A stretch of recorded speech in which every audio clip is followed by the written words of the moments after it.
Donc voici la fameuse femelle, les amis. Donc les ailes ont été abîmées par les loriquets. Voilà. Donc ceux-là, je ne vais pas les enlever. Je ne vais pas les enlever aujourd'hui.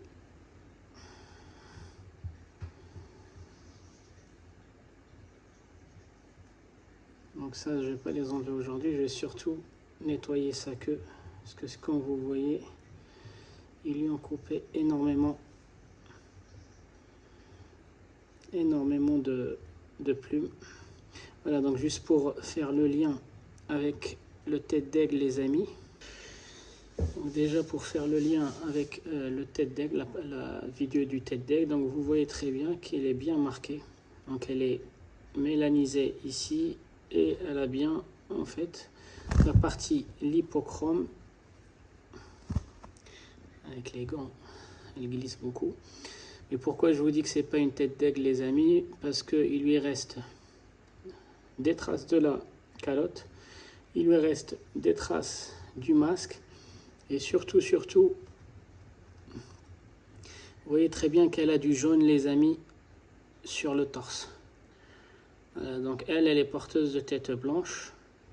Elle peut même être tête blanche, les amis, mais j'arrive pas à le voir sur les ailes parce que les ailes, ils sont... Si les ailes étaient mélaniques, j'aurais pu le voir avec les tétrices. Voilà, ici les tétrices, elles doivent être jaunes quand on est tête blanche. Là, il n'y a pas moyen de le voir parce que elle n'est pas mélanique. Mais voilà, donc moi je vois quelques miettes de rouge ici. Vous voyez sur la calotte, elle a quelques miettes de rouge ici. Voilà, donc ça, c'est une preuve comme quoi elle a minimum un gène tête blanche et au plus 2 gènes de tête blanche, les amis. D'accord? Donc voilà, donc elle a été abîmée par les loriquets. Donc maintenant, je vais lui enlever les plumes de la queue. Voilà, donc j'ai fait un choix d'enlever les plumes de la queue d'abord et après faire la même chose plus tard. Voilà, donc ils sont tous cassés, donc des plumes qui sont cassées, elles ne vont pas pousser, elles resteront cassées.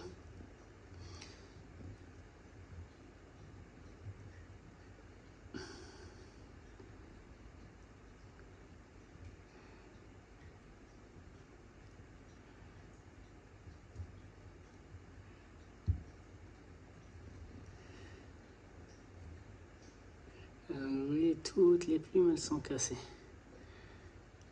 Il faut aller doucement. Toutes ces plumes que vous voyez ici, en fait, ne vont pas le repousser si on ne les enlève pas. Donc là, comme je ne vais pas lui enlever les plumes des ailes, c'est pas grave si je lui enlève toutes les plumes de la queue. Et j'attendrai que les plumes de la queue poussent pour m'attaquer. Donc ça...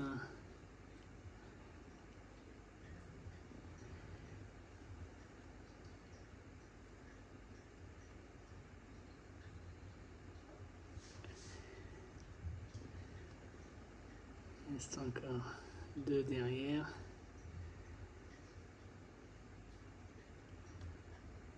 Voilà. Donc là, il n'y a plus de plumes cassées. Donc même s'il lui reste qu'une seule, c'est pas grave. Donc là, j'ai misé sur les plumes de la queue. Et puis, d'ici 2 ou 3 semaines, les amis, quand les plumes de la queue vont commencer à pousser, je m'attaquerai aux plumes.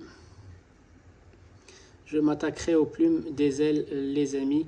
Donc là, ça va, il y a moins de dégâts. Il n'y a que 2 plumes ici qui sont cassées. 3 plumes, il y en a une ici. Et de l'autre côté, il y a un peu plus de dégâts. Voilà, donc je dois lui retirer 2 de ce côté-là, 2 de l'autre côté, 2 de ce côté-là chaque semaine. Donc là, pendant au moins 2-3 semaines, je ne dois pas la toucher. Et puis, dès que je vois les premières plumes de la queue qui commencent en fait à sortir, bon, bah, je m'attaquerai aux plumes de l'aile, les amis.